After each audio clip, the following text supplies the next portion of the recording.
ئازادکردنی مرۆڤەکان لە پێشازادکردنی خاچی ناوچەکەوەیە.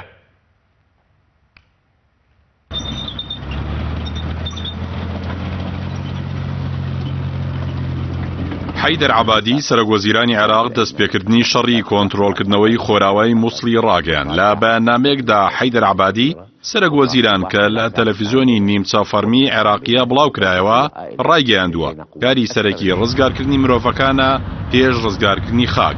بە پێی بەیاننامەکە عەبادی ئاماژەی بۆ کردووە سەرجەم لایەنە حکومەکانی ئاگادار کردوێتەوە کە یارمەتی پێویست بۆ هاوڵاتیان و ئاوارەکان پێشکەش بکەن.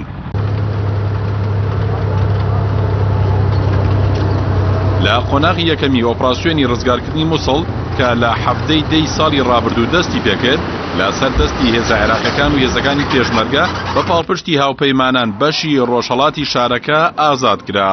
چەکدارانی داعش تا ئێستا گەماروی خۆراوای مووسڵیان داوە کە مەزەندە دەکرێت 650,000 کەسی مەدەنی تێدا نیشتەجێبێ. هاوکات وەزارەتی بەرگری عێراق ڕۆژی شەممە ملیۆنان بڵاوکراوەی بەسەر بەشی خۆراوای مووسڵ خستە خوارەوە بۆ ئاگادارکردنەوەی دانیشتوانەکەی لە دەستپێکردنی شەڕی دەرکردنی داعش لەو بەشەی شارەکەدا. وەزارەتی بەرگری لە بەیاننامەکەیدا ڕایگەیاندووە بڵاوکراوەکان ڕێنمایی و ڕاستپاردەی تێدایە بۆ هاوڵاتیان کە ئامادە بن بۆ پێشوازی لە هێزە عێراقیەکان بۆ ڕزگارکردنی ناوچەکانیان و هۆشداریان داوە با چەکدارانی داعش کە چەکەکانیان دابنێن و خۆیان ڕادەست بکەن.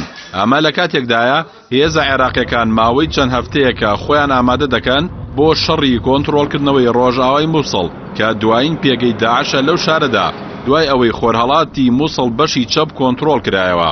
بەشی خۆراوای مووسڵ کە لە 35 گەڕک پێک دێت و لە 140 ڕوبەری شاری مووسڵ پێک دەێنێت زۆربەی بارەگا حکومەکان لەو بەشەدایە.